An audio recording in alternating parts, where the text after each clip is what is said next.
Well, tonight, our very interesting and timely topic is living in a neo-pagan culture and paralleling it with and contrasting it against the early church in the Roman Empire. We'll be discussing the history of the early church, especially in its confrontation with the pagan religion of the Roman Empire, and then draw parallels where they exist and contrast with what some observers call the neo-pagan culture of 21st century North America and Western Europe today. And we'll see what we can learn from our forefathers in the first centuries. And this is a live call-in program, so if you want to ask a question of our guest or make a comment, you can call us at 1-855-237-2346, and that's 1-855-AF-RADIO. And we'll open the phone lines in about 10 or 15 minutes, and I'll announce that. Well, my guest tonight in studio, and it's so wonderful to have him and to have a guest live right in front of me, is the very Reverend Father John Strickland. Father John is a professor of history at St. Catherine College near San Diego, and Father John serves as an attached priest at St. John of Damascus Church, which is an OCA parish in the nearby town of Poway. He's the author of the soon-to-be released, The Making of Holy Russia, which will be published by Holy Trinity Publications, Jordanville, New York, in September of 2013. And he's also the host of a very interesting series of podcasts on the rise and fall of Christendom on Ancient Faith Radio titled Paradise and Utopia. Check that series out. It's well worth a listen. And we'll be discussing some of his observations from this series and applying them again to our lives in 21st century North America and Western Europe in what is a post-Christian culture. Father John Strickland, it's really great to have you. My pleasure to have you on Ancient Faith today. Thank you, Kevin. It's good to be with you. Thank you. It's my pleasure to have you. Let's start. I've heard that Christian cultural observers draw parallels between the religious climate today, which some observers, as you know, have dubbed neo-pagan, with that of the pagan Roman Empire and its society and antiquity in Christianity's first centuries. Do you see parallels between the spiritual climates of these two periods, pagan Rome at the time of the Book of Acts and before Constantine, and our post-Christian culture in the West today? Yeah, for sure. There are a lot of parallels to be seen. I think the most striking one is the pluralism that we increasingly see in our culture today. That is very much what seems to have been the climate of the first centuries of the history of the Church in the Roman Empire, before the rise of the official form of Christianity under the Emperor Constantine, and then subsequent emperors established Christianity. But until that time, it was a very pluralistic kind of society where all sorts of beliefs kind of intermingled. Yeah. So paganism doesn't mean just one thing. First of all, maybe we should start with definitions. Why don't you help us with a definition of how you would describe paganism in antiquity versus a neo-paganism today? Mm-hmm. Well, that's a very hard question. Paganism as such kind of captures everything. It comes from the Latin word paganus, which meant country dweller. We might kind of make it into the word we have in our language, bumpkin. It suggested kind of a lack of education, kind of a maybe superstitious approach to religious questions, spiritual questions, as it was applied by the church. Historians think that the word paganism really wasn't even used widely by the church until about, 4th century, 5th century, something like really? That. Yeah. Until that time, it just wasn't in use. But we can use it. That's what we do as historians. We need to say something. So what did it look like? Well, it was so diverse that there were, all sorts of cults. Many of them were native, so-called native within the Roman Empire, or at least its Greek lands. Of course, the Romans adopted a lot of the famous, well-known Greek deities, Zeus and the whole pantheon. But by the time the church arose, that's really kind of the old religion, and the newer religions are coming from Persia or Egypt or Syria, and they were a very different kind of religious consciousness. And it's worth keeping in mind that when we talk about the church's engagement with paganism in the ancient world, paganism was engaging the ancient world as well. There was kind of a mutual evangelization, you might call it, of the Roman Empire. It wasn't just Christianity against paganism. There were all sorts of pagan religions. They were competing with each Really? other. And they were themselves, in most cases, quite relatively new, within a couple centuries anyway. Give us a couple of examples of what some of those pagan religions were in that pluralistic antiquity. Well, there was the cult of Serapis, for instance, which was very powerful, very popular. In Alexandria, there was a famous shrine to Serapis called the Serapion. It was famously or infamously, notoriously destroyed in the late 4th century. Under Theodosius I, Theodosius the Great, really a landmark of the Christianization of the Roman state. So Serapis was there, all sorts of other cults, mystery religions are well known. One powerful religion was Manichaeanism, which came from Persia. Interestingly, the Roman Empire was not always so self-confident, especially in these early centuries of church history. She was losing her population. She had all sorts of border incursions with surrounding powers, the most powerful and dangerous of which was Persia. So from Persia came a lot of religions like this one, that was increasingly influential, saw the world as kind of corrupted and the spirit world as good, and it was kind of a war between matter and spirit. And this really characterized some of the religious life of the Roman Empire in the time of the early church. Wasn't Augustine influenced by Manichaeism? Yes, yeah. That makes him kind of relevant too. Interesting. So dualism. So good against evil, matter against spirit. That sort of a thing. Right. Yeah. Mm-hmm. Now Judaism. Obviously, Judaism was around then, and it did not fit into the pagan pluralities. What did it exist generally in tension with Roman culture and civilization in both its religion and its sense of politics, Judaism? And was it persecuted? Judaism was very severely persecuted by the Roman authorities. Really? Yeah. One of the things you asked earlier about what characterizes ancient paganism, as we call it, and Neo-Paganism, and that pluralism is certainly one of the key features. However, the attitude that you can have many different gods and they can all kind of coexist did not apply to any form of monotheism, right? Of which Judaism was obviously an important example.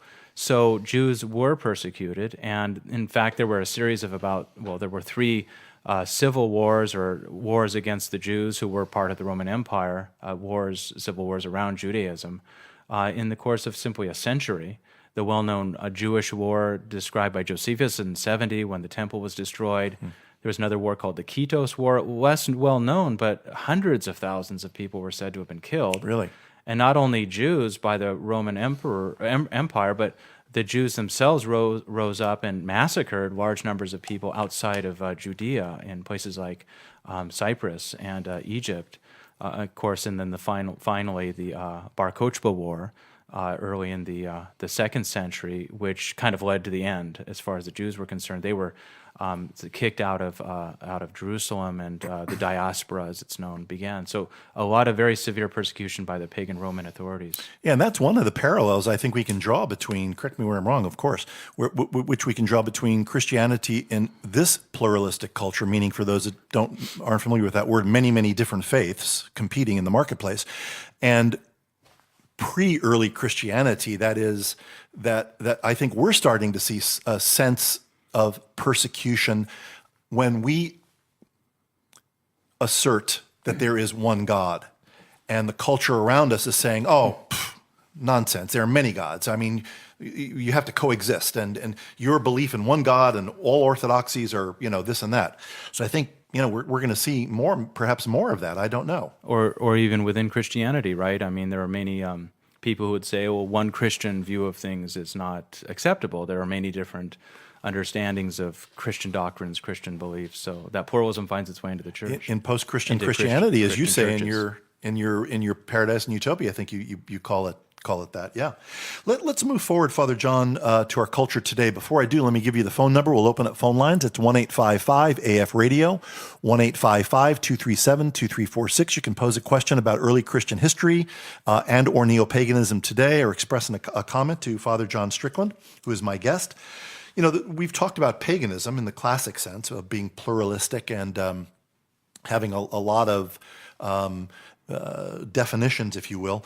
I think that applies today as well. It's kind of an umbrella term that covers a lot of spiritual ground and geography in the spiritual marketplace today. People, when you talk about neo-paganism, you know, I think you're talking about polytheism, that is many gods. You're talking about the idea of divination. You're talking about animism, you know, shamanism, goddess worship, Wicca or witchcraft, neo-Druidism, right? I mean, those are some of the terms that fall under this neo-pagan umbrella. It's made a resurgence, neo-paganism had, in its many varieties in post-Christian culture and in the New Age movement especially. Were some or all of these elements that I've just described present in pagan Roman religious culture? You know, polytheism, divination, animism, shamanism, you know, goddess worship, all that sort of stuff? Yeah, for sure. They were all there. And a lot of those modern forms of paganism, neo-paganism, you know, obviously had their historical background in the ancient world before the rise of Christianity, which rise within a couple of centuries excluded these different forms of religion, these pagan forms of religion. So yeah, in the 20th century, it's an interesting thing. We might want to discuss it a bit. What historical circumstances gave rise to the return to these pagan beliefs? I think, however, one really needs to keep in mind that a lot of what happened in the 20th century was unique. It didn't just flow kind of naturally from, you know, from its origins in the ancient world and just kind of put on pause by the establishment of Christianity in the Roman Empire and then released, you know, or started again in the 20th century. There's a real effort to find an alternative to Christianity, especially traditional Christianity. Yeah, and why don't you bring us there? Why don't you cover some of that background now that we're on that subject? I think that makes sense. When do you think this resurgence occurred? What were its sources? And as importantly, why? Well, that's a huge question, right? A book could be written about that, and hopefully maybe your next one. Well, someone can. But you know, so I think there are a couple of reasons why that happened. On the one hand, there was simply a kind of, I think, a collapse of confidence in Christianity, traditional Christianity, let's call it. You know, Christianity of the councils, Christianity that is really settled on very basic convictions about doctrine, about morality, and even about liturgical practice. That is something that has been going on for a number of centuries, for a long time, as a matter of fact, but it's really apparent in the 20th century. And I think that loss of confidence in traditional Christianity kind of opened up the way for alternatives that are even non-Christian to arise in the West. The other important historical context for the rise of neo-paganism is also the collapse of a scientific and materialistic worldview, which had its rise after the scientific revolution, the Enlightenment, and especially the 19th century, with the rise of what was called back then positivism, which meant essentially there's no such thing as a spiritual reality. Everything is empirically understood. Famous examples of this are like Darwin or Marx or Freud. Now, that all ran into big trouble in the 20th century for a variety of reasons. And the loss of that conviction that there's only matter, and science is the only way to understand, say, the human place in the world, that collapse opened the door for a kind of re-spiritualization of the West, which neo-paganism seeks to serve. And we tend to think of this postmodern and now post-Christian culture as a world influenced by science, reason, and materialism, and so on. And these neo-pagan religions are certainly no more reasonable, certainly, than Christianity, obviously, right? Absolutely. So Absolutely. I struggle with why the interest, but I think you've sort of answered it, that the people, for various reasons, seem to be looking for an alternative to traditional Christianity, certainly as it's been taught in the West. Yeah, yeah, for sure. And one interesting part of all this is, if you're asking where does this neo-paganism come from, is it a kind of continuation of the ancient paganism of the Roman Empire? Yes, we said earlier, but perhaps no as well. Professional historians like to talk about something called the invention of tradition. And we can actually see in a lot of cases, take Wicca, for instance, modern witchcraft. It really has its origins in the 20th century. Arguments are made that it goes back in history. Obviously, there was a series of, there's something called the witch craze, which significantly occurred primarily in Western Europe during the religious upheavals of the Protestant Reformation and the Counter-Reformation, religious wars. But that really was invented in the 20th century. And it really has its origins at that time. Someone named Gerald Gardner in the, I think, 1920s. A Brit. Yeah, right, exactly. He had traveled the British Empire, had seen Hinduism in India and this sort of thing, came back, and he founded a kind of religion of witchcraft, Wicca. And as much as modern Wiccans, I think, try to make the argument that they really are reviving something that was like stamped out or forced underground by the Christian order of so many centuries, it's really an invention it's really not a continuation of something vital and alive. That Kind of a stretches back. reinterpretation or a modern revival of. Yeah, Yeah, exactly. yeah. In a society which has so little tradition to look to. Yeah, good point. I think people are hungry, especially these new generations, in tradition. I agree. Interesting that I think Wicca calls itself the ancient way, which is interesting.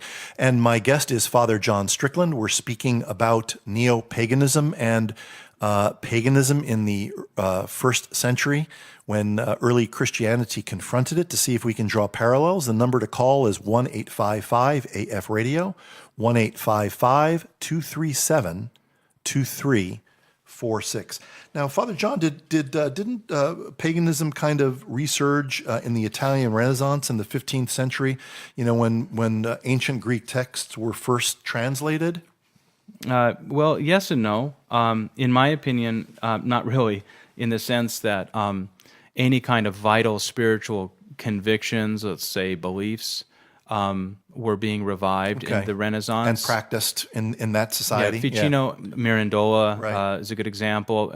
I actually assigned Mirandola's famous essay on the dignity of man to my students at St. Catherine College this past semester as a kind of study of how the West began to deviate from a traditional Christian understanding of humanity found in, like, for instance, St. Basil, whom we also read. These people found in classical paganism an alternative to a Christianity which, in my judgment, they were increasingly alienated by. This is really, I think, an act of despair to some degree, as they encountered a Christianity which we can call it maybe high medieval Roman Catholicism, that they found increasingly difficult to work within in their historical context of 15th century Florence, Italy generally. They revived a lot of those earlier pagan philosophers, but it was more, they were interested in a new system of values, not necessarily beliefs, by which I mean a way to live one's life that brings fulfillment in a way that, for them anyway, high medieval Roman Catholicism couldn't. Interesting. And therefore, I don't really see them as the origin of modern paganism. More maybe the romantic phase that we went through, like you say, the transcendentalists and so on, and those folks. Exactly, the 19th century. So, for instance, the Enlightenment came after the Renaissance, continued a lot of it, and you can see an interest in the classical and even the kind of pagan culture of the Roman Empire in the Enlightenment. Look at the Venus paintings of Boucher, for instance, in 18th century France. Even, interestingly, the architecture of Washington, D.C., which is very much religious architecture taken out of ancient Greece and Rome and put down in the New World. This also was, to some degree, a kind of revival of religious themes in the past, but without any convictions. Without any Okay. convictions. So it's really more of a current resurgence. I have a call from Philip from Tennessee. Philip, are you there? Yes, sir. If you could back away, Philip, from the internet, we're getting feedback. I got it. Quiet. Great. Or turn that down. Great. All right. Thanks. What's your question for Father John Strickland? Well, my question had to do with a little bit with our culture and the similar traces in the Roman Empire, but instead of tradition, I kind of wanted to talk about the multiplicity of faiths around. I know that at the time that Christianity began to be popularized, it was one of many new emerging religions, and the Romans were about trying to incorporate them. And so I feel like the kind of inclusivity is similar to our time. And I know that perhaps some of the emergent church movements, people are more likely to embrace God is all love, there's divine logos in us all, which Orthodoxy somewhat speaks about. And also I feel like in the Western United States, there's more of an embrace of like a Eastern, Far East spirituality that I think Orthodoxy also speaks about that perhaps you can't find in mainline Protestantism. And so I guess just like the ancient times do you think that the culture, perhaps both now and then, was kind of primed for the faith to answer questions that they were searching for? And to follow up on that too, do we as Orthodox have answers to these questions maybe that Western Christianity, i.e. Protestantism, doesn't? Mm-hmm. Yeah. Well, I think the question's a good one, Philip. I think in today's atmosphere, today's culture in America, the Orthodox Church and just traditional Christians in general, but especially Orthodox Christians, have a great deal to offer. A culture which is looking increasingly for its spiritual fulfillment to what we could call Neo-Paganism. There is a lot that we have that has been neglected or ignored or even rejected by Western forms of Christianity over the centuries, certainly in the modern period. And a lot of that's simply not understood, recognized. We do indeed hold one of the best kept religious secrets in America, Orthodoxy. Did you have yeah.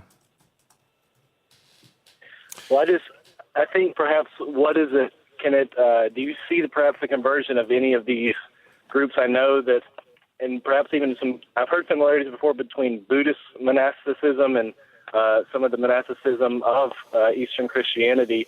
And I guess, do you see any particular bridges between various other sects in America that would perhaps be prime for Orthodox conversion?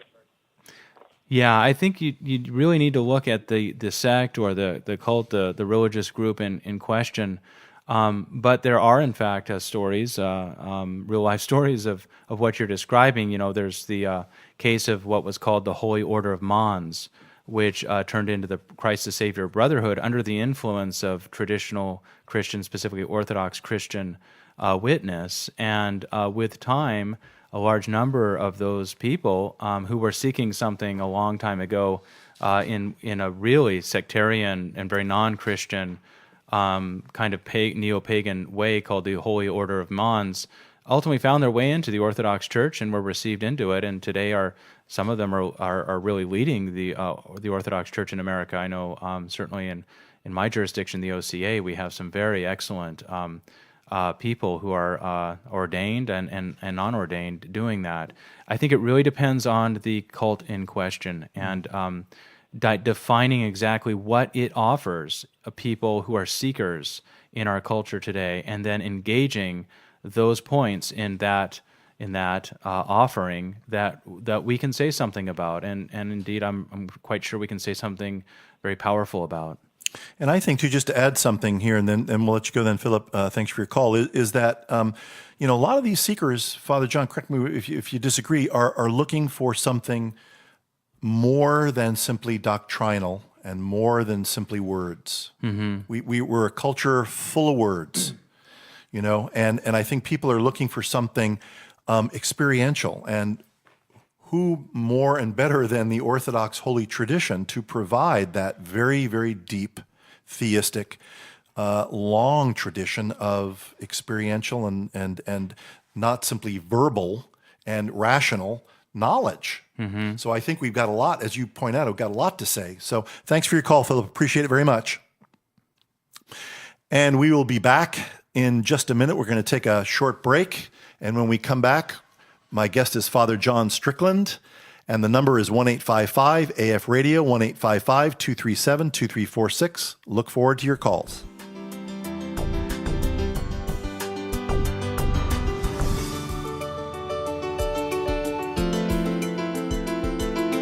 Ancient Faith Today with Kevin Allen will be back in a moment. In the meantime, we invite your calls at 1-855-AF-RADIO. That's 1-855-237-2346.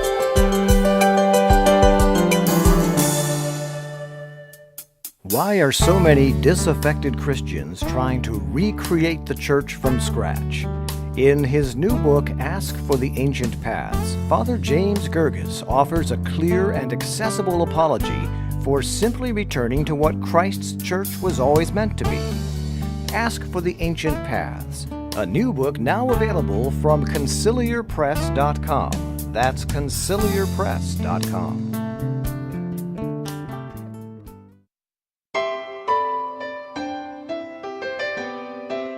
Here is Mother Gabriella from Holy Dormition Monastery in Rives Junction, Michigan. Because it reaches a lot of people, those who cannot be at conferences and dialogues like this to learn about the faith and the tradition of the church.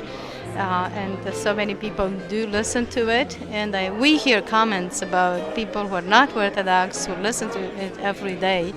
And then it's using the gifts that God has given us to preach the word and to spread the gospel. Ancient Faith Radio relies on the faithful support of its listeners to keep online. Can we count on you today? Go to our website at ancientfaithradio.com and click on the support button. Any gift would be greatly appreciated. That's ancientfaithradio.com.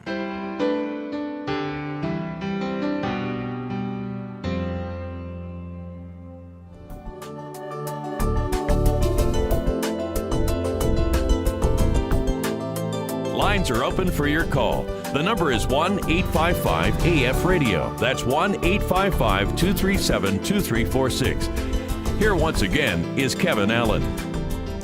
Welcome back to Ancient Faith Today. And my guest in studio this evening is Father John Strickland. Father John is a professor of history at St. Catherine College in Encinitas, California. He is the author of the soon-to-be-published book, The Making of Holy Russia, which will be out in September 2013, published by Holy Trinity Publications, Jordanville. And we're continuing our conversation on Neo-Paganism and its parallels and contrasts with the church of the first centuries. And Father John, one of the prevalent trends we see today, of course, in our culture, you know this as well or better than I, is atheism, new atheism, as it's now popularly called, the atheism of not Bertrand Russell and people like that, but of Christopher Hitchens and Richard Dawkins and so on. Kind of a rejection of anything divine, sacred, or intelligent beyond the material. So my question is, was atheism a philosophy or a worldview in ancient Roman times, or was it an innovation of, later times, Enlightenment or post-Enlightenment or whenever? Yeah. Well, I think that most historians would say atheism is really a rarity in history altogether. Really? Up until modern times. And even then, the number of atheists that can, have been polled and all that kind of thing are extremely minimal in our society. Strict atheists.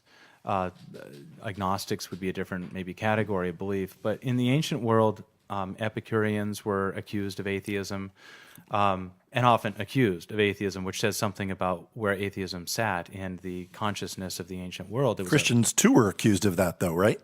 That's correct. Yeah, Christians as well. And I was thinking that we could make a comparison there.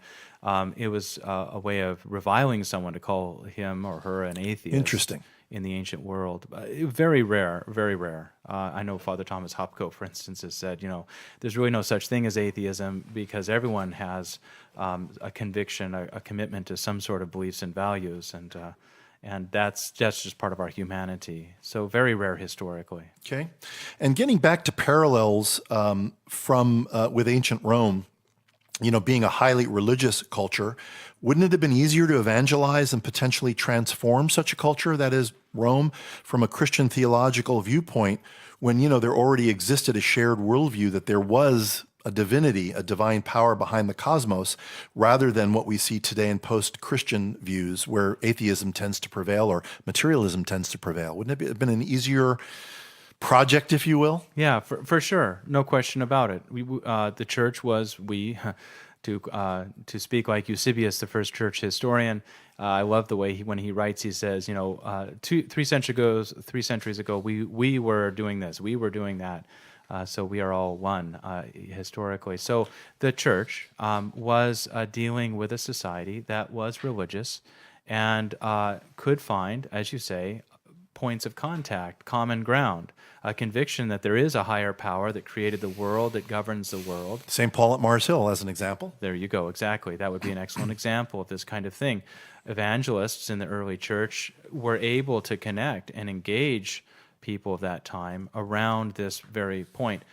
If I may, though, just make a contrast or comparison with today, it's interesting, though, that what they did not have was the foundation and the values of traditional Christianity. So a lot of what pagans believed, let's say many gods, or they believed that a certain way of life, let's say a kind of sexual morality was acceptable, those things were roundly rejected by early Christians like St. Paul. And today what we have to our advantage, if you want to call it that as Christians, is everyone knows, or at least thinks he or she knows, what Christianity is, and whether they accept or approve of Christianity, they definitely would, in most cases, have values that are related somehow historically to Christianity. Our society today is unchristian, non-Christian, post-Christian, even anti-Christian as it is, still possesses within it a lot of institutions and values that pay respect to Christianity. How could it not? Because in our morality and ethics, you mean? Yes, exactly. And so I think that gives us some advantage that the early church didn't have. Interesting. So there is a connection. It's another sort of a connection to a shared belief system. They had an idea of divinity that they could connect to. We have an idea of a moral thread or an ethic that was created by Judaism and or Christianity, that although the divinity part may not be there, at least there's a somewhat shared belief that there is some moral paradigm. Interesting. And we would never accept, for instance, in our culture, at least today, a gladiatorial contest where people were slaughtered for public amusement. We have football games, but those aren't the same. And I don't want to downplay the violence Christians have done historically over time, but that is the result, to a large extent, of Christianity's impact on our culture. Other practices like, for instance, monogamy, that's still, at least on the books, that's still the expected standard. That's changing, perhaps. I'm squinting. I'm not so sure how long that's going to be the standard, given what we've seen in recent laws regarding marriage and so on. But that's another show for another conversation. I have John from Seattle who wants to ask a question. John, are you there? I am, yes. Good evening. Good evening. Thanks for your call. And what's your question for Father John? I just wanted to know if Father John was aware of a recently published book by Benjamin Weicker, PhD from Vanderbilt University, called Worshipping the State. The author does an excellent job in Chapter 2 of his book of describing the early Christian church struggle with the pagan Roman society. In fact, I'll quote just one sentence here. Christians today find themselves in a largely secularized society that looks a lot like the pagan Roman society into which Christianity was originally born. Yeah, that sounds very interesting. I have not read that book. There are books like that out there and have been published for a while. I've just written down the title, so I'd like to read that book very much. I haven't read it. And by the way, we're looking forward to your book on Russia here to be published later this fall. It's eagerly awaited. Oh, thank you. John, do you have another question, or should we let you go? That's kind of it. Thank you. Okay. Thank you for your call. Appreciate that so much. And let me ask you one more, and then I've got two more calls holding. We'll get right to those. Father, Christianity, before it was legalized and later became state religion of the Eastern and Western Roman empires, as you discuss in great detail in your podcast, Paradise and Utopia, you say survived and thrived by becoming somewhat of a sub or counterculture to the prevailing Roman paganism and state culture initially, before it became the state religion after Constantine, St. Constantine. Do you think that's where Christianity is heading? Are we going to be relegated to a sub or a counterculture? And if so, what are those implications? Well, it depends really, I think, on what form of Christianity, what community of Christians you're speaking of today, because there are so many different forms of Christianity. I believe that there's only one true form of Christianity, but one can certainly speak of many Christianities. The early church dealt with all sorts of variations, and today we see important point. Yeah, all sorts of. As far as being a subculture goes, I think the church does well when she is a subculture, at least when she establishes her identity that way. Of course, we have the huge, long period beginning with Constantine, where she was not a subculture; she was the dominant culture. A lot of bad things happened during that time that were done by Christians, and of course, we're dealing with the aftermath of that in our time now. I think that today, those Christians who have tried very hard to adapt to our culture in the 20th century, even earlier, have experienced big losses. Convictions have largely collapsed in a lot of those communities.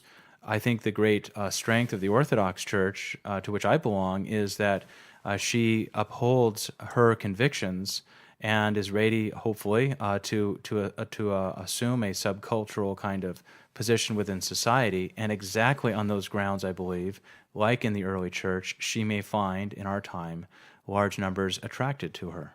As we are starting to see.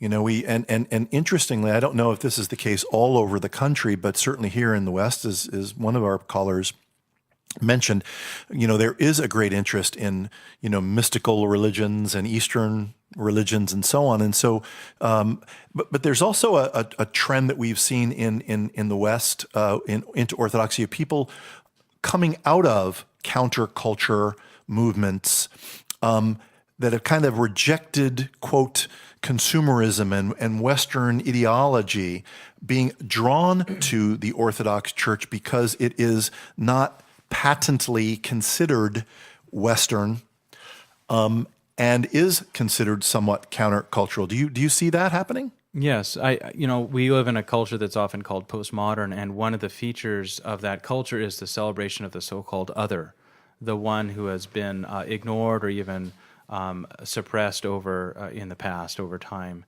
The Orthodox Church looks to the modern American and Canadian and I think Westerner generally as that other, at least seen from a certain point of view. And those who have a kind of a negative relationship with the dominant culture of our time, it's materialism, consumerism, whatever it might be, find in our identity something very attractive that we, of course, need to expose the world to.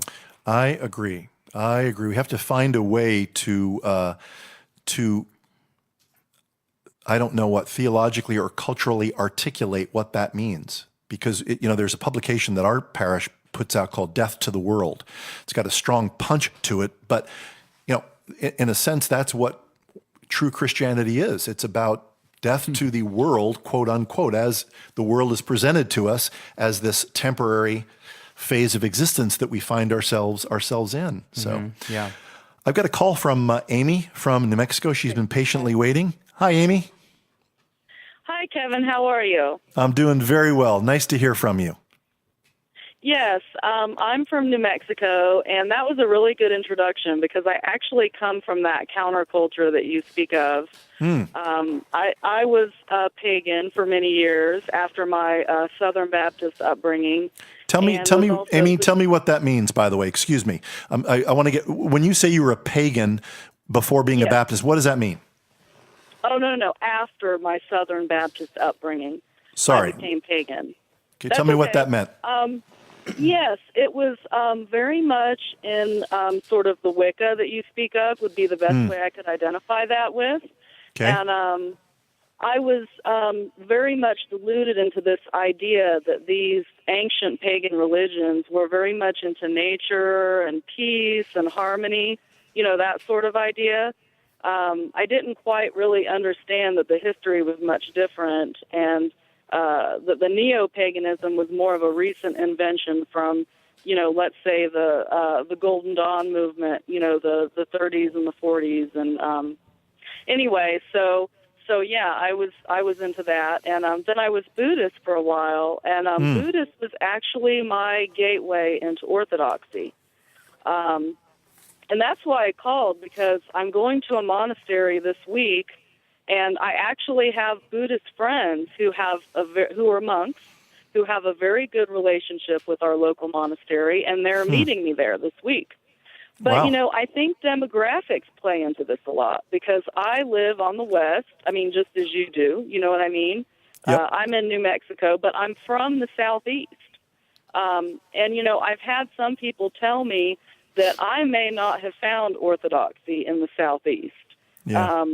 Just because it's a different demographic, being a countercultural person. But coming to New Mexico, where, the Buddhists can freely come to the monastery and they're welcome, and I was able to really delve into it more and be comfortable there, versus maybe somewhere in the south. So I just found what you were saying interesting about Buddhism, and yeah, we've had several converts, including myself, from the Buddhists here, and the ones who aren't converts still go to the monastery, and they have a great relationship with the monks there, and we all know each other and we get along.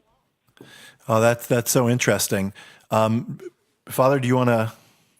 Yeah, I think that this is something we're seeing, and we're going to see even more in the Orthodox Church, especially in those parts of the country that are maybe the least churched, or now exist in the most kind of in the cultures that are most inclined toward an alternative to Christianity. I have to say, I just came with my family from the Grand Canyon, and we were considering kind of side trips to Sedona, and we learned about the huge neo-pagan movement in Sedona, Arizona. You're New Mexico, so that's a little ways away, but Oh yeah, you're right. It and really the is. vortexes that are gender specific and all this kind of stuff, and it really is a remarkable. Think about how quickly, how suddenly in our culture this movement has arisen and taken its place in the kind of legitimate, normal part of our religious culture in America. So I think the Orthodox Church is going to see a lot of inquirers like yourself who are seeking to fulfill and complete their journey, which sometimes leads them from one form of Christianity, the Baptist faith, for instance, through some experimentation in other neo-pagan religions, and ultimately finds its safe harbor and fulfillment in the Orthodox faith. Amy, before I let you go, are you still there? Yes. Before I let you go, if you could briefly answer this, I think I would, and our listeners would be interested. What was the bridge that got you personally across the bridge from Buddhism to Orthodoxy? What was it? Your theistic background, or what was it? How'd you go from Buddhism to Orthodoxy? Well, I wish it was more practical to explain. We had a mission open up here, and I saw a newspaper article, and the article had pictures of icons in it, which I had never seen before. And it talked about an ancient Christianity, and for some reason that was kind of a buzzword for me, because I was really drawn to something that was ancient, something that was old, something that had antiquity to it. Do you know what I mean? And I Absolutely. really thought that was pagan. I really thought that was paganism. And it wasn't until I came, and then this is going to be on a kind of superficial level, so, I'll have to apologize for that. But when I first came, there was the incense, there was the candles, the icons, and all of a sudden, I felt like everything I had been looking for, because paganism had candles and incense. Sensory elements, certainly. Yes, which I know is superficial, but it really drew me in. And then the deeper I got into it, I related to the Buddhism, because in Buddhism, there is a lot of emphasis on humility, on there are prostrations, there's compassion for the poor, not being so attached to material wealth. There are a lot of parallels, honestly. So I think all of those things together. When I got into Orthodoxy, when I actually went in there and saw what it was, I said, this is what Christianity really is versus my background, which was just sort of steeped in a kind of intolerance of all people that were not Baptists, No, I think that was really well said. And I think that's an area where we have not really worked hard enough as an Orthodox church. That is, finding these ways to bridge sincere seekers from Neo-Paganism and Buddhism and Hinduism and so on. Thanks very much, Amy. Really great call. Appreciate it. Thank you. Good to talk to you. Goodbye. Bye-bye. Thank you so much. Father John, just following up on that, yes, we have our clearly defined moral and ethical dogmas and teachings. One of the problems is we don't have much of a voice out there today. So we can have these kind of intra-orthodoxy conversations, but we're not really communicating to the broader culture. So I want to ask a question about engagement, because you brought that up, and I think it's a great question. Then we'll get back to our question, to our trajectory about paganism. The culture around us seems to have its eyes and ears closed to what Christians have to say about morality, values, and the devolution of our culture in general, which is what our caller referred to. And since rational debate and argumentation have not appeared to work against the resurgence of either, the new atheism or the new paganism in the West, what thoughts do you have on how we might engage, as you say, or approach neo-pagan and Eastern spirituality from an Orthodox Christian perspective in ways that may be more effective? I mean, I'm talking about it a lot, and but I guess nobody's listening to that either. So I don't know. We don't have conferences on that subject. Very few of our priests know a lot about these subjects, although more and more are coming out of these backgrounds. Many of our bishops, not to be critical, don't have a lot of familiarity with them. I don't know if a Wiccan showed up at a average Orthodox church, people would faint or not, let alone engage them. So what are your thoughts? Yeah, that's a great question. I think there's a one-word answer to it, and that's love. St. John Chrysostom said that if we Christians actually lived out our faith, all pagans in the world would convert within a generation. So obviously, if he was correct, and I think he probably was, we have failed to love God and our neighbor as ourselves. And I think if we simply become images of that love, and this is really easy to just, these can become words, right? Just kind of words. But I honestly think we need to reflect, ascetically reflect on and seek that kind of divine love in our lives. I think that, you mentioned rational argumentation and the question of doctrine and these kinds of things. Those matter a great deal. But I think they are secondary to simply our disposition toward our neighbor and the visible disposition we have toward God himself. We really revere and respect and worship him. And we bring his love into this world and to those around us, the way we live our lives. If we do that, then we've got the most powerful witness, the most powerful evangelical tool that exists. And it's the only tool that ultimately in the end is going to work. But isn't it so? And before I ask my follow-up, let me just say that I'm speaking with Father John Strickland. We're talking about neo-paganism in our culture. Please call us with your questions. Lines are open at 1-855-237-2346. That's 1-855-AF-Radio. But Father John, isn't there a fine line between loving our neighbor and showing and manifesting our love of our Father in heaven, and also blurring the lines between sin and righteousness? I mean, I get that question all the time. I'm supposed to love the sinner, but am I supposed to approve of the sin? And how do I make that differentiation? Do I just accept him in and say, gee, it's okay for this, that, and the other to occur and to keep happening? Right. Love is a big word. It means a lot of things to a lot of different people. Right. So what are your thoughts on that? Right. Yeah. And as I said, it's easy to say something like that, and then that leaves a huge question unanswered. I think our fathers within the church have always taught that we approach everyone on an individual basis, where they are in their world, where they are in their life. We care very much for every individual human being. We don't come in with statements, judgmental kind of statements about how everyone has to be a certain way, but we really meet them where they are. That's not to say, though, that we bless sin. We don't. We can't. I mean, the Orthodox tradition about remarriage, for instance, is a good example. It does. The Orthodox Church does not bless divorce. Period. End. That's it. We don't bless divorce. We recognize, though, that divorces happen because of sin.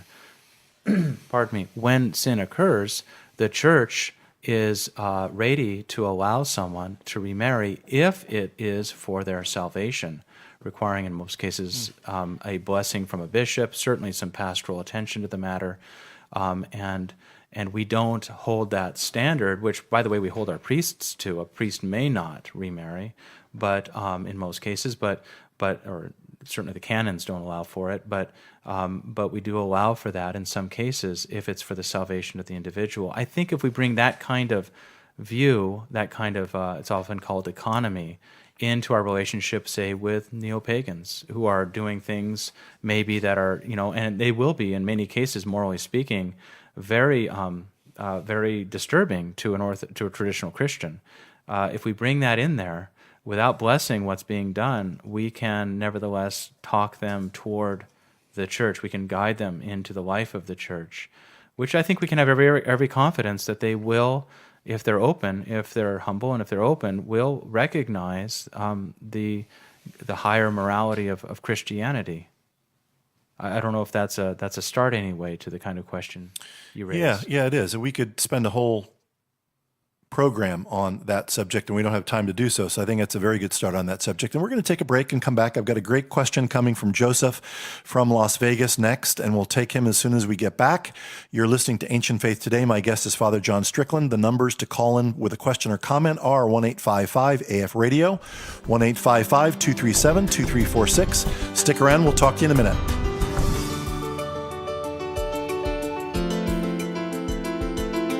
Ancient Faith Today with Kevin Allen will be back in a moment. In the meantime, we invite your calls at 1-855-AF-RADIO. That's 1-855-237-2346. This is a public service announcement of Ancient Faith Radio. His Eminence Metropolitan Savas of Pittsburgh is the keynote speaker for the 2013 Orthodox Institute, Blessed is the Kingdom, Acts 2:42 and today. The 2013 Orthodox Institute will offer courses on the persons and early writings that shaped the vision of the Church, on the issues of the first centuries, on the Eucharist, and finally on how the Church is living the vision now. The conference is for the person who wishes to learn about ecclesiology, the study of the Church, its beginnings and its contours today. Additional presenters will be announced in the weeks ahead. Mark your calendars now for October 31st through November 3rd and make plans to attend this Orthodox Institute at Antiochian Village in Ligonier, Pennsylvania. Sponsored by the Antiochian Orthodox and Greek Orthodox Archdiocese, the Orthodox Church in America, and the Orthodox Christian Education Commission. For more information, contact the Antiochian Orthodox Department of Education at orthodoxinstitute2013@yahoo.com or call 717-747-5221. Follow the progress of this event on Facebook at Orthodox Institute 2013, Blessed is the Kingdom.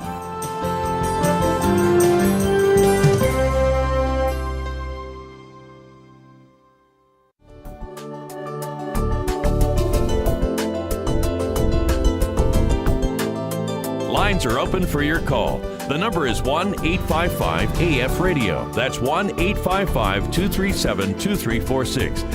Here once again is Kevin Allen. On Ancient Faith Today, and my guest is Father John Strickland, and we are discussing neo-paganism in our culture today and how to engage with people that are coming out of those countercultures and Eastern religions and so on. And our number is 1-855-AF Radio, 1-855-237-2346. And I have a caller from Las Vegas. Joseph, are you there? Yes, I'm here. Thank you. Sure. Good to have you on. Oh, yeah, thank you. I got a question. It's kind of I hope it's a rather practical question about really how does an Orthodox Christian react? I have a cousin who's getting married, let's say, and the ceremony sounds like it's going to be quite like what you're calling neo-pagan.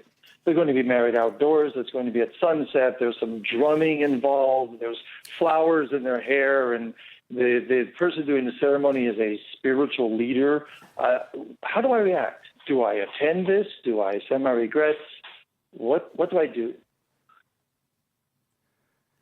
Well, my response again would be, what is the individual situation? If I think, and this is me talking, I think that if someone's in a relationship with someone else, that's clear. I'm an Orthodox Christian and I believe what I believe, and you're not. And nevertheless, I love you, and this is very important to you. I would be able myself personally to kind of think, okay, well then that would be fine. Go and be part of that. You wouldn't and couldn't, as an Orthodox Christian, enter into their liturgical assembly by praying, that kind of thing. And again, this is one priest talking. So there is no, there are canons about not praying with heretics and so forth. Those canons need to be interpreted and applied in the real situation in which that arises. But I think out of love, again, we're talking about that as the what I consider to be the most powerful evangelical tool in the church's disposal. That sign of love for your friend who's getting married, even if in a very strange way from an Orthodox point of view, would be acceptable without countenancing it, without supporting it, strengthening his neo-paganism, and in fact by being a witness to what is a much more glorious way of being married, and that would be being crowned in the Orthodox Church. So merely by attending, because when it's family, you're expected to attend, and if you don't, it could cause divisions and whatnot. So merely by attending something like that, you're not so much giving approval or countenance to it. Well, again, it really depends on your situation, your relationship, the real situation you're in right now. If it could be interpreted as you don't really care one way or the other, a wedding is a wedding, and what they're doing is, okay, yeah, then you would want to back off and reconsider probably. And again, I don't know you, and forgive me, I don't want to offer advice that's maybe not that's not in its proper place. But I would say that a Orthodox Christian, certainly one that asked me for my opinion, I would say, well, if the situation is one of loving support for someone you care about at a moment when that is very important in their life, being present for that, provided there's no abomination occurring, could be an acceptable act. Also, though, restraining from that and making a statement saying, I love you so much, and I look for, I hope your marriage is a wonderful one, but I'm a Christian, and we really do believe in a certain approach to marriage that this ceremony somehow doesn't conform with, and so because of my love for you, I'm just going to stay out if you'll allow that and forgive me for it, and that could be another approach. Again, it really does require more of a kind of conversation about where you are in relationship to the people in question. Yes. Yes, this kind of thing happens, and we had a relative in the family actually do a gay ceremony, and that was a tough one. And we did that. We sent regrets and basically went to the reception. And it's like, well, yeah, that would be hard decisions.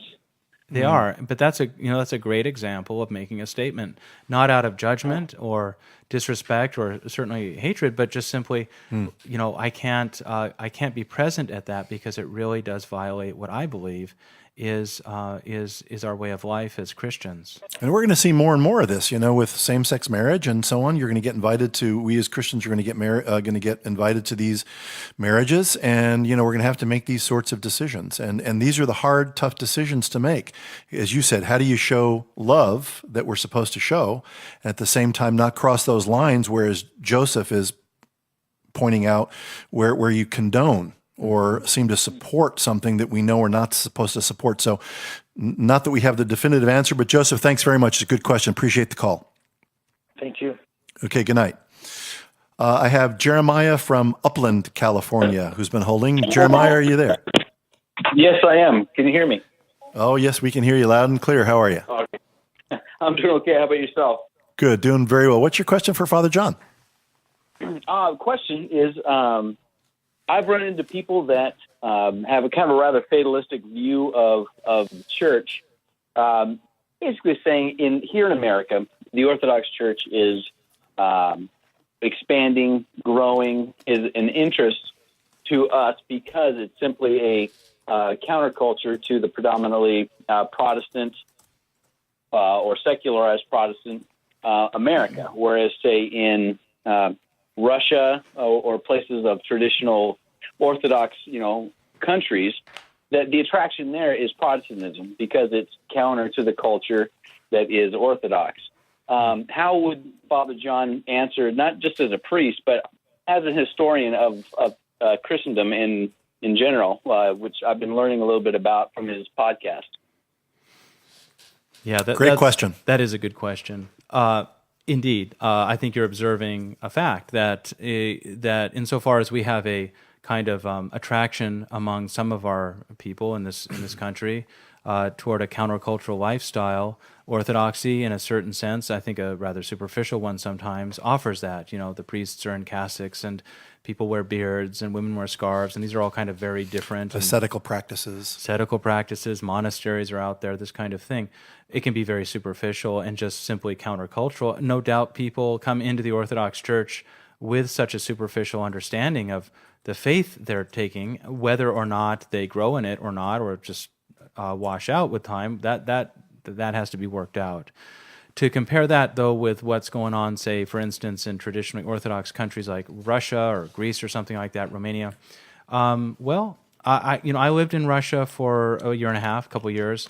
I was actually chrismated there, received into the Orthodox Church. I observed and talked with people who were Orthodox, who were Protestant, and even observed, and we don't have any conversations, but I even observed the Neo-Paganism that can be found there today. Tarot cards were really big. And so what I would say is going on there is those converting to Orthodoxy in the post-communist Russia of today are actually are drawing people in because Orthodoxy is countercultural. There are people who are, we shouldn't think of Russia as being like firmly Orthodox, and Protestantism represents a counterculture to that. For so many decades, Orthodoxy was, all but wiped out by the activities of the government and the people along with them, many of the people.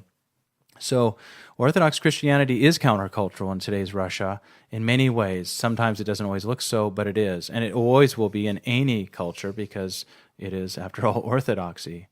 The Protestant or Roman Catholic or Western Christian sects or other kinds of sects, it's true, they are attracting people, and I think you've got your finger on a very interesting problem we have in the church today, and that is that a lot of people in traditionally Orthodox lands they want success for their country or personally, and they have very little patience for their own traditions. And even if they weren't raised Orthodox, they see Orthodoxy as somehow their tradition.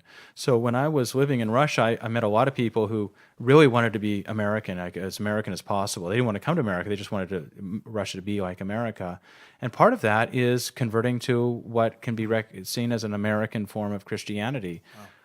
America is, more powerful than Russia, therefore Protestantism must be better than Orthodoxy, kind of thing. Oh, so wow. That's another aspect of this whole issue. And I think, it's been suggested to me by a priest I know who goes on trips as invited by the Romanian Patriarchate, that we can be of some help to them because we are confronting neo-paganism and Protestantism, not to put them in the same category, but you know what I mean. And these are relatively new trends in traditional countries like Romania, Russia, and so on, and they're not equipped, nor are they really familiar with strategies for engaging and confronting them. And I think, media like Ancient Faith Radio can help. Now, how we get this stuff translated into, audio into Russian and Romanian, I don't know. Maybe we need to take a different approach, but that's been suggested too. But Jeremiah, great question. Thanks so much. Thank you. Have a good night. You're welcome. You too. And I'm speaking with Father John Strickland. We'll keep the lines open. The number to call with your question or comment is 1-855-AF-RADIO, 1-855-237-2346. And phone lines are open. And we are coming, we've got about 15 more minutes. And Father John, I want to kind of move directions here a little bit as we're kind of starting to descend. As you know better than I, again, there's a whole school of influential, I'm not sure when Adolf von Harnack was, whether he was 20th century or 19th century, but there are critics like him. He was very influential. They were many of them were Lutherans, and they were very critical of both Roman Catholicism and especially Eastern Orthodoxy, claiming, that the pure Christianity of the New Testament was corrupted, in his case, in Greek Orthodoxy, he claimed, by a mingling of pagan mystery religion with Orthodox Christianity, with its integration of pagan holidays and what he called pagan prayers and rites and rituals, and what he called the goddess worship of the veneration of Mary, and ideas of deification, which, as we all understand, came out of, that was a pagan term, I believe deification was. We Christianized those. How would you, and you'll hear evangelicals say that, oh, you guys, you're kind of pagan, and you brought all that stuff in, and we cut that all out, and now we're the pure Christianity, the Bible, and so on. How do we respond to that sort of thing in a show where we're talking about neo-pagan influences? I think that the main problem with that kind of criticism or argument, and I think von Harnack is an example of it, the main problem is that it's based upon a tradition and not the scriptures. It's based upon a human tradition, to quote Paul, about the interpretation of the scriptures, which is a variant of the Orthodox interpretation of those scriptures, the Orthodox tradition. So what does that mean? Well, in fact, a lot of the things that one can think of when they think of possible overlapping or amalgamation of pagan practices with Christianity, whatever it would be, like, for instance, facing east when one is worshiping, or using Christmas, the December 25th, at the heart of the winter period, close to the winter solstice, as a time of celebrating the incarnation of the Word of God. Things like this, the veneration of Virgin Mary, and the goddess worship that existed in the pagan world.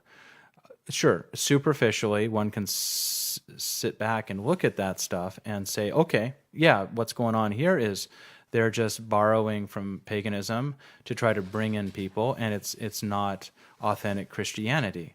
The problem is that in the 19th century, and he was 19th century, I think he lived just into the 20th century, but von Harnack and others, in a rather, I think, complacent way, unfortunately, that was kind of the way of the world back 100 years ago, they looked at that shaped by a tradition that they were following, which is simply grounded in a kind of soul. Not von Harnack was not an unsophisticated scholar, a church historian, but there was a tradition in Protestantism that the Bible is all you really need.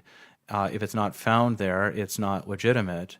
And we all know, I mean, certainly there are plenty of conversations today on Ancient Faith Radio and elsewhere about how really, kind of how off base that kind of argument is. The fact is that what the church did was she engaged the civilization around her. There's a difference between being autonomous and being isolationist. The church has always been autonomous. She has not been isolationist in regard to the culture around her. She always directs her own life. She's followed by the Holy Tradition, which is revealed to her by the presence of the Holy Spirit in her midst, especially in her councils and her episcopal leadership. But she engages with that autonomy. She still engages the culture and cultures historically over time around her. She doesn't isolate herself from them. So, you could find examples of, for instance, the celebration of Christmas at December 25th. I know some fathers have stated that they really, they expressed a conviction that Jesus really was born on that day. But whether we follow them in that or leave it open, there's certainly nothing to be shy about, that the church was engaging a culture which looked to that part of the year, not only because the cult of Sol Invictus was celebrated then, and the Saturnalia and all that stuff, but also because cyclically, that was a moment in the cycle of the year, the darkness of winter, when the sun began to shine more powerfully, and the light came into the world, and the world did not, and all that from John's Gospel. There's absolutely nothing, I think, embarrassing for us Orthodox Christians that we did appropriate and make our own, baptize and make our own. Some important word, that is, we didn't accommodate pagan culture. We maybe reinterpreted or rearticulated or I would say fulfilled maybe appropriated, made it our own. Yeah, there you go. It lost all of its paganism when we took it over, and we only took it over on condition.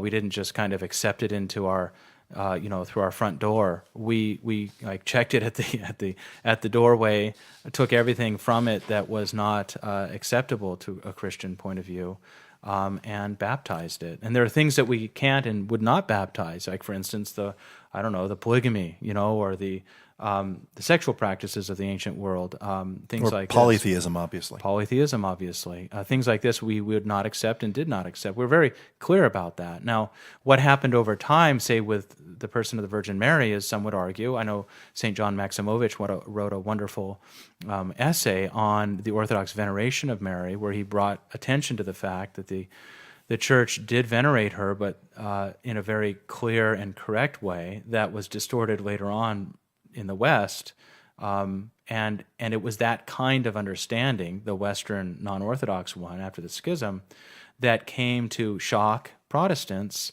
into using terms like Mariolatry, but as St. John says, and as I think Church often says, our approach to Mary is ultimately Christological.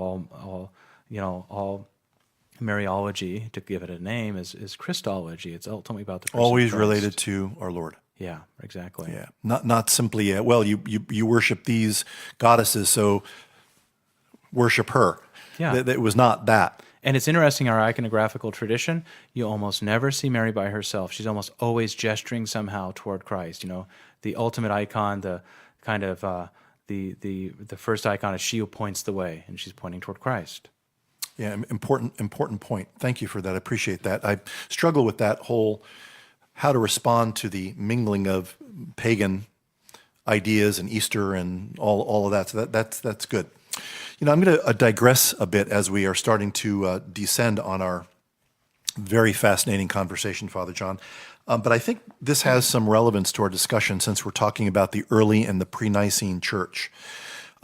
Recently there have been some writings and blog posts, especially one by a pastor named Stephen Wedgeworth on the Calvinist International website, and a writer on paganism by the name of Elaine Plagle, who I'm sure you've also read and heard of, has argued that in spite of the use of the term the early church, quote unquote, which we Orthodox obviously use and refer to, we believe there was an early church, and it is the Orthodox Church. They are arguing that there really was no singular patristic theology of the church, only various and competing theologies. That there was no real early church, but various churches and ways of being Christian and rival brands of Christianity vying for power. And that the only reason Nicene Christianity was eventually considered ecumenical is because it was backed by emperors like Constantine, Justinian, and others in the West. How would you respond to the idea that a unified and cohesive early church was a myth and that orthodoxy is really an imperial invention of the 4th century rather than a reflection or a continuation, even better, of the early church? Well, I'm an historian, so I really tend to see things in their historical context, and I try to get my students at the college to do that as well. I would bring attention immediately to the point that has been made early in this program, that we live in a culture today which is like often called pluralistic. And that culture, which is a great breeding ground for various religions, competing religions such as neo-pagan ones, is a culture which has a conviction that there is no one absolute truth, that there are competing truths, and not any one of them is the ultimate truth. So when Elaine Pagels wrote the Gnostic Gospels and has written and made commentary on other scholarly topics since that time, I think she wrote that book in 1979, she was really articulating what I think is a part of our culture today, and that is a kind of a conviction, a kind of maybe even unspoken presupposition that there can't be really a really authentic, true form of Christianity. And after all, until about her time, a little bit earlier, there was in fact a real conviction that there is just one form of Christianity, and and for many centuries it was upheld by the state or various states in the West. Well, the fact is that we know that there have always been competing interpretations of Christianity. Often we've called them heresies rather than Christianities in the plural. Paul, you read Galatians, right, or 1 Corinthians, it's obvious that there are other people out there, Christians out there with variant and deviant ideas about the doctrine. Acts chapter 15, the Council of Jerusalem, another example. So I think that the discovery of these variant forms of Christianity by modern scholars is really kind of a it's not a non-event really, because we've always known that as Orthodox Christians, we've always known that they are out there. I think they get their power in a culture which celebrates diversity, celebrates diversity of belief. Interesting.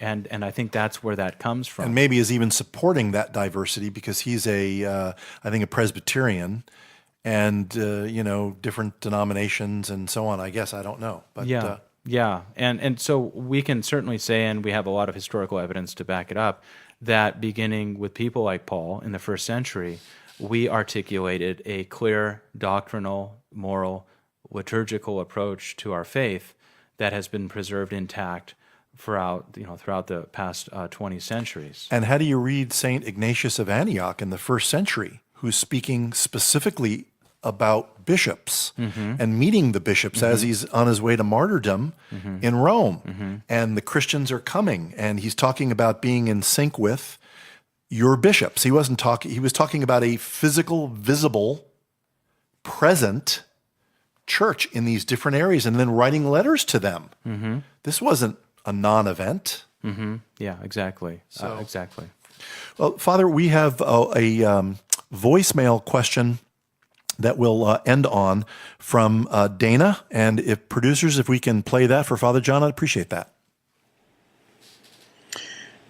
Can you name some specific parallels between events in our culture now and events in the pagan culture of 200 AD or 250 AD?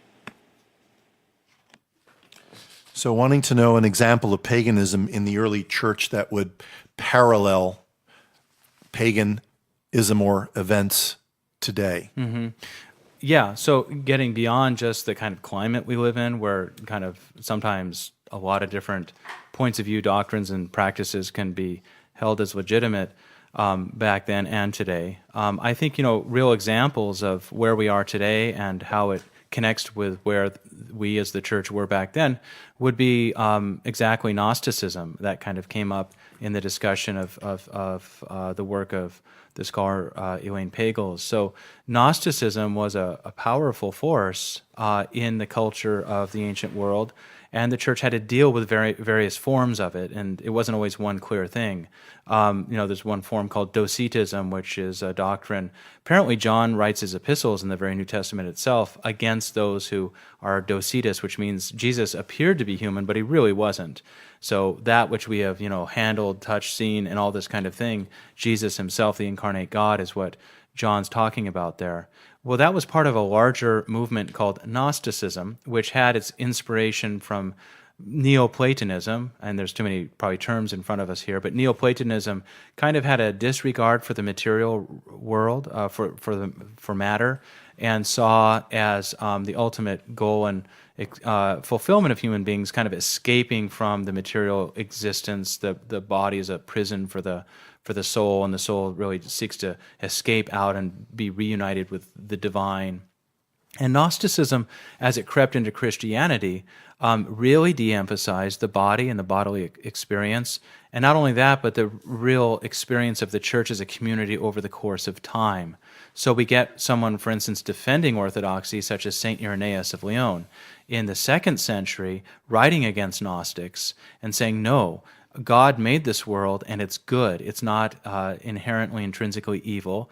And our goal is not just to escape the world, as much as we speak about, the kingdom of heaven and eternal life beyond this world. We are here. God put us here. Christ says you are in the world, even if you're not of it. And so we have to find our salvation in the world with a body.